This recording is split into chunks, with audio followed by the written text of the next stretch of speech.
moment where you had some hesitation about Epstein, releasing some of the documents on Epstein. Why the hesitation? I don't think I mean, I'm not involved. I never went to his island, fortunately, but a lot of people did. Why do you think so many... He wasn't even asked about the island. Wait a minute. He wasn't even asked about the island. Let me ask you about Project 2025. So you've publicly said that you don't have any direct connection to Project Nothing. I know nothing about it. I need to show you guys some clips of Donald Trump's appearance on Lex Friedman's podcast, where he's confronted on Jeffrey Epstein, confronted on the 2020 election, and just to lay the groundwork, Lex Friedman is a bro podcaster who's in the same vein of Joe Rogan, but I'd argue he's slightly less controversial. He's a lot more monotone, and he doesn't delve into as many conspiracies, but that being said, he definitely panders to right-wing Republican bros. So going into this, I thought that he was going to only throw softballs at Donald Trump, and he mostly did, but there are a few times where he asked Donald Trump unique questions, and Donald Trump, of course, gives the most boring answers in the world. I don't want to waste any of your time. Let's jump right into this. All that I ask is that you leave a like below and make sure you're subscribed to the Adam Mockler channel. So in this first clip, Lex Friedman asks Donald Trump about the 2020 election and about the fake elector scheme. Tough topic, but important. You said lost by a whisker. I'm an independent.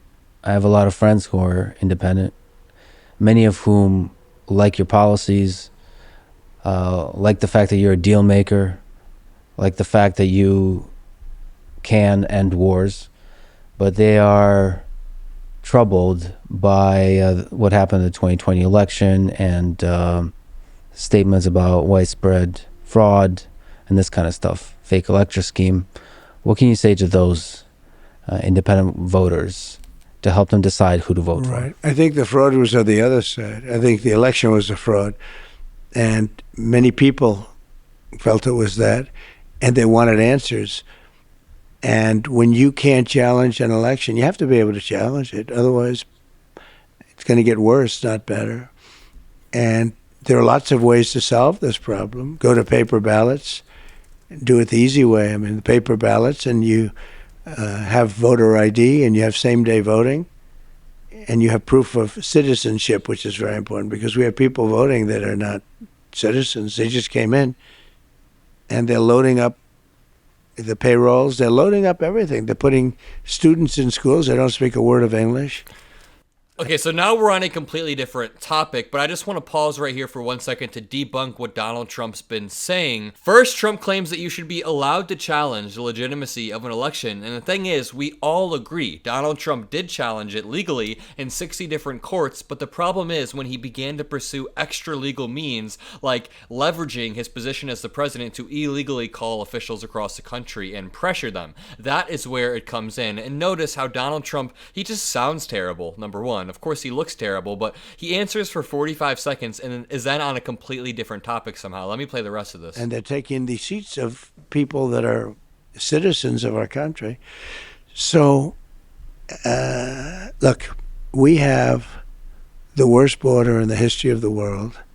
We have coming into our country right now millions and millions of people at levels that nobody's ever seen. I don't believe any country. Remember, the question was about voter fraud, and Donald Trump did list off a bunch of false prescriptions, stuff like paper ballots, which comes from Mike Lindell, same-day voting, and these are terrible solutions to a problem that doesn't exist in the first place. Donald Trump is making claims that millions and millions of people illegally voted across the country. They were dead voters. There's no evidence to back this up, so all he's going to do in the process is disenfranchise voters. Same-day voting is a terrible idea because Donald Trump himself early voted in Florida. Many people who are disabled or lower income have to early vote for one reason or another. So if you're going to do same-day voting, at least make it a national holiday. But Donald Trump doesn't want to do any of that. He is genuinely just virtue signaling because he knows that he has to keep up with this election fraud lie. Country's ever seen it. And they would use sticks and stones not to make it happen, not to let it happen. We don't do anything. And we have a person who was the border czar, who now said she wasn't really the border czar, but she was. She was the border czar, but she was in charge of the border. And we have her, and she's saying very strongly, oh, I did such a good job. She was horrible, horrible. The harm she's done. But we have people coming in from other countries all over the world, not just South America, and they're coming in from prisons and jails. They're coming in from mental institutions and insane asylums. All right, so I just skipped ahead a few minutes because Donald Trump was ranting about mental institutions and immigration, and Lex Friedman actually tries to center the conversation back to election fraud, but just listen closely because Donald Trump dodges the answer completely. The United States of America, we can't let that happen.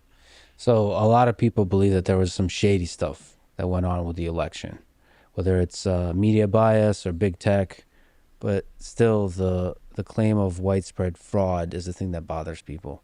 Well, I don't focus on the past. I focus on the future. I mean, I talk about how bad the economy is, how bad inflation is. Isn't his entire campaign slogan, Make America Great Again, talking about going back to the past? But watch, he completely pivots. Bad things like, which is important, Afghanistan was, in my opinion, the most embarrassing thing that's ever happened to our country. And because of that, I think Putin went in. When he saw how stupid we were, Putin went in. But it was the most embarrassing moment in the history of our country. I really believe that.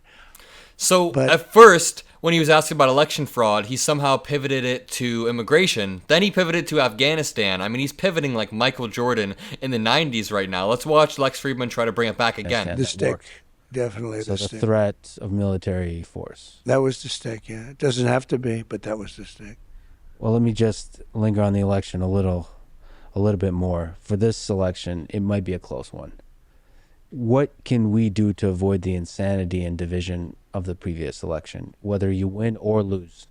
Well, I hope it's not a close one. I mean, I don't know how people can vote for somebody that has destroyed our country. The inflation, the bad economy, but to me, in a way, the worst is what they've allowed to happen at our border, where they've allowed millions of people. The projection is just absolutely amazing. He says that VP Harris wants to destroy our country because she's released a plan to build 3 million new homes to ease inflation across the country, yet he's the one who wants to disrupt the peaceful transfer of power. I really quickly want to go over to this Jeffrey Epstein section that I found quite interesting. If you guys remember the Fox News clip where Donald Trump is asked about Jeffrey Epstein, I want you to watch this clip of Donald Trump on Fox and Friends where he's being asked, would you declassify the JFK files? He says yes. And right when he's asked about Epstein, he kind of hesitates in a weird way. Would you declassify JFK files? Yeah.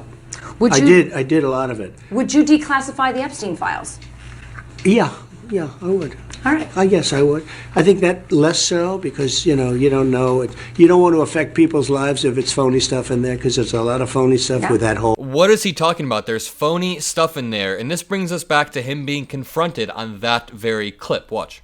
There's a moment where you had some hesitation about Epstein, releasing some of the documents on Epstein. Why the hesitation? I don't think I mean, I'm not involved. I never went to his island, fortunately. But a lot of people did. Why do you think so many... He wasn't even asked about the island. Wait a minute. He wasn't even asked about the island. What? Smart, powerful people allowed him to get so close? He was a good salesman. He was, was a Halen Hardy type of guy. He had some nice assets that he'd throw around, like islands. But was that almost a moment of self-awareness from Trump? He understands that if you're a good salesman who has assets you can throw around, that you can kind of trick people even if you're a terrible human being. Sounded like a moment of self-awareness or projection. Big people went to that island. But fortunately, I was not one of them. It's just very strange for a lot of people that the list of clients that went to the island has not been made public. Yeah, it's very interesting, isn't it? Probably will. He's acting very weird. Notice how weird he's like, very interesting, isn't it? Watch. Yeah, it's very interesting, isn't it? Probably will be, by the way. Probably. So if you're able to, you'll be... Yeah, I'd certainly take a look at it. Now, Kennedy's interesting because it's so many years ago. He pivots. He pivots to Kennedy. He said, it's just such a weird answer. Is he not acting weird? They do that for danger, too, because, endangers certain people, et cetera, et cetera. So Kennedy is very different from the Epstein thing. But, yeah, I'd be inclined to do the Epstein. I'd have no problem with it. That's great to hear. What gives you strength when you're getting attacked? You're one of the most attacked people. And then they go back to throwing softballs. You know, going into this interview, I thought that Lex Friedman was genuinely just going to give him a foot massage the entire time and say, "You're amazing." Lex Friedman, to his credit, gave some sort of hard questions where he poked and prodded areas where I wouldn't think he would, but he never followed up. He never pushed back hard. Most of his questions were padded with, like when he talked about election fraud, he said, "Now, a lot of weird stuff did happen, but just not in the way you said." But I do think that some of these clips were important to get, even if Lex Friedman at the end of the day is licking the boot of Donald Trump, because I clearly think that is what's happening here. He says, "Why are you so attacked?" I want to play one more clip. This interview opens up just a minute into it with Lex Friedman asking Donald Trump about the psychology of winning or losing, and this just illustrates perfectly how incapable Donald Trump is of answering a straight up question. I mean, he's asked the question, and rather than giving some sort of insightful answer that he's put thought into, he says, maybe, maybe not. It's just Trump's answers are terrible. Trump is then confronted on Project 2025.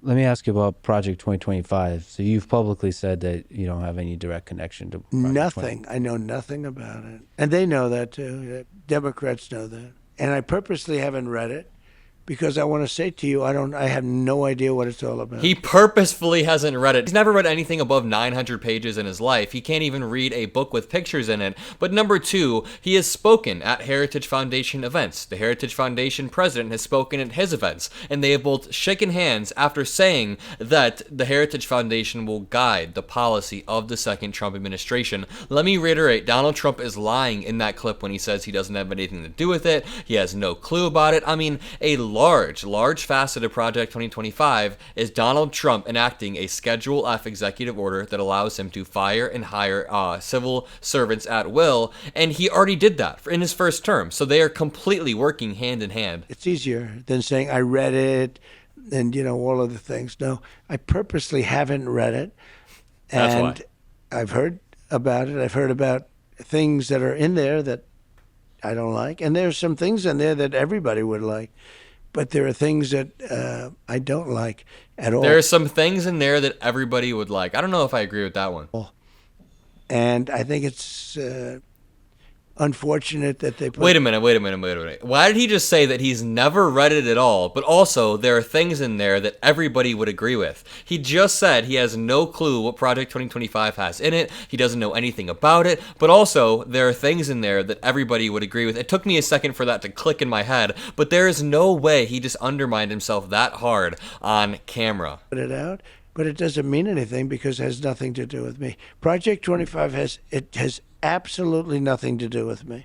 Really quickly, I was reading this article about Donald Trump releasing more cringy NFTs, and I noticed something interesting. Out of the 35 news sources covering this story, 12 were left-leaning, 11 were centrist, and just one was conservative. One conservative news source, which made me realize stories like this don't really pierce into the MAGA bubble, and they never hear about it. That's where today's sponsor, Ground News, comes in handy. Their platform is perfect for sorting through different news sources, finding out which ones are credible, which ones are not, and seeing what the other side is saying about any given story. My favorite feature is the blind spot page, which highlights different stories with minimal coverage from one side of the spectrum. So before debating MAGA or before debating Charlie Kirk, I use the blind spot feed to understand their perspective. You can see this at ground.news/Adam Mockler. A great example is when Kamala Harris picked Tim Walz as her VP a few months back, left-wing outlets and right-wing outlets had